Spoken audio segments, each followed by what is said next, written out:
Good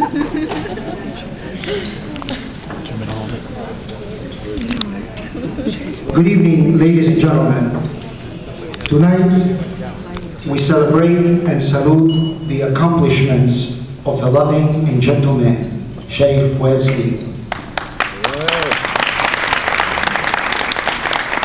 He's truly a great Druze, a loving father, brother and grandfather, a wonderful cousin, and a loyal friend. For many of us here, especially for his children, Sheikh Wesley represents a different era. Today, here in a city so far away from his birthplace, let us remember that he came out of and stood for an era that would do well to recall and recapture in our own busy modern lives. Sheikh Wesley cares deeply about his heritage and his old country. Despite what we might believe about someone who lives so far from home, his feelings does not simply reflect nostalgia. His heritage and country means so much to him because it gave birth, life, and opportunity to so many people for whom he had such profound admiration and love. His immense regards for family, friends, and acquaintances from the old country enriched his ability to appreciate throughout his life the many wonderful people he met in his adopted country. His appreciation of those he meets along the road he travels can always be measured by the intensity with which he listens and cares. That is the truest measure of the dignity that he accords to all his brothers and sisters, Druze and others. He hears with his ears, but he listens with his heart. And with his heart or with his hand, he always responds both genuinely and generously. Sheikh Wesley came to America in the early 70s, initially working with Advanced Child Engineering, a surveying company that affected by the Watergate scandal that closed 6 months after he began employment. In 1974, he began his career with the Office of the Surveyor in the District of Columbia government.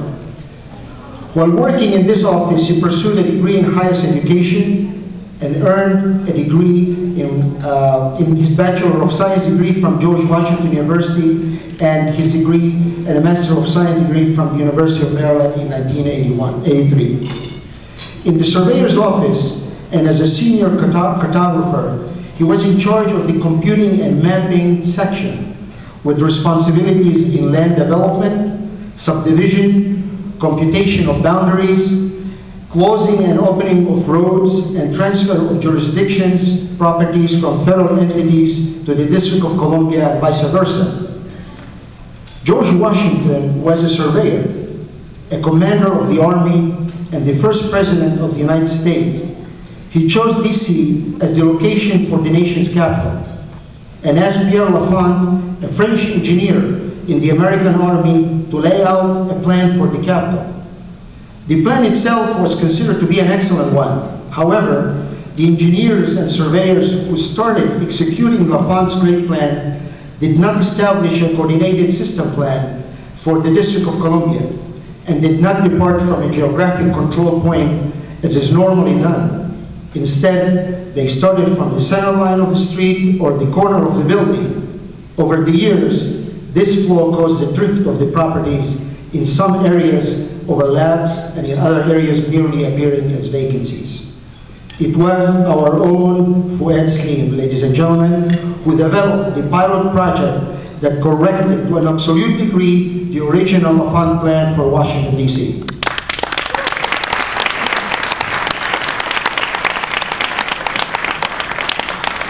Just imagine what this young man from Jabal al-Shuf has accomplished in his chosen profession. As a result of this exceptional work, he received the highest award for refining Pierre Lafont's original work of laying out the plan of the nation's capital. On May 1st, 2008, the mayor of Washington, D.C., on behalf of the district government, presented an award to Sheikh Wesley in recognition of 34 years of dedicated and exceptional outstanding service to the residents of the District of Columbia. He has been a member in the ATC, AAI, American Society of Photogram, and recently a recipient of a Lifetime Award of the DC Association of Land Surveyors. Even before coming to the United States, working as a topographer for the Lebanese government, it was his final work which settled complex disputes between landowners in Lebanon. He completed surveys of 12 towns in different parts of the country. No complaints were left for the court to handle before leaving his beloved country, Lebanon. He did everything in his power to bring the Lebanese people together and solve their problems. No one person, ladies and gentlemen, can eclipse the charitable work of Fuad Islim in the Druze community. Over the past quarter century, his steady hand, guided by an unwavering belief in the inherent righteousness of our homeland, has raised and delivered more than $500,000 to Druze charities.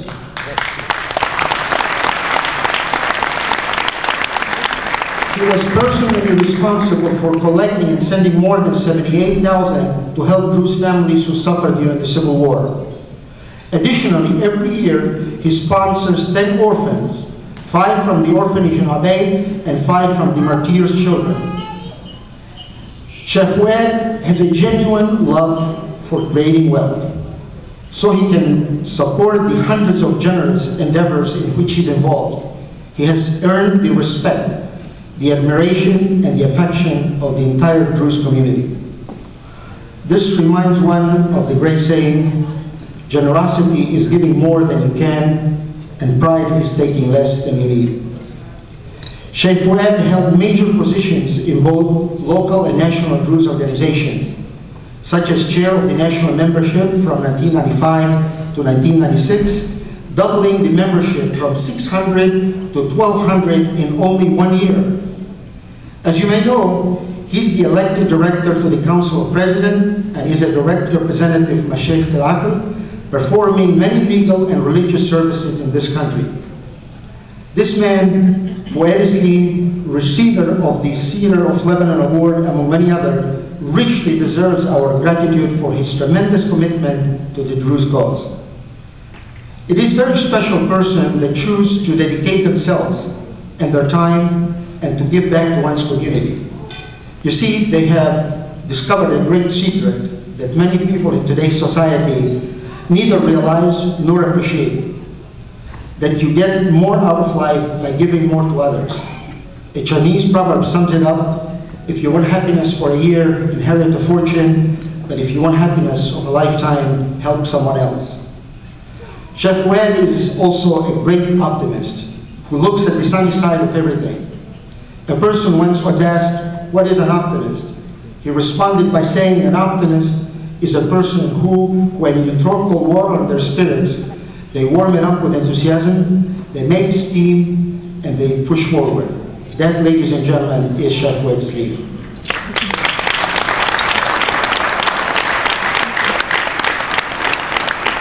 Chef Fuad is both an honorable and decent man. He has been first among us in fostering and shaping the development of the Druze family concept in our consciousness. He's a brother who has earned the title of a father whom we have come to admire, respect, and love. His immense regard for friends and acquaintances from the country of his father and our fathers enriches his ability to appreciate the many wonderful people he has met over the years. His dedication has enriched them and us in turn. Chef Fuad is greatly appreciated by all of us who know him and feel his love, warmth, and gentle nature. In the good deeds he lives, and in the purity of heart that he personifies, he is a giant among men.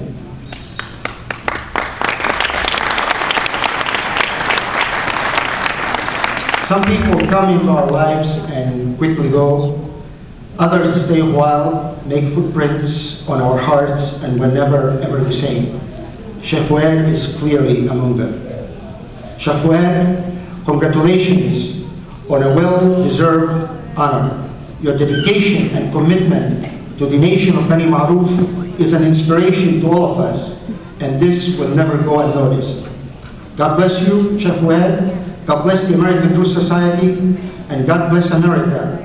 Now please join me in giving this due accolade to this honorable Druze citizen of the world. I present to you Chef Fuad.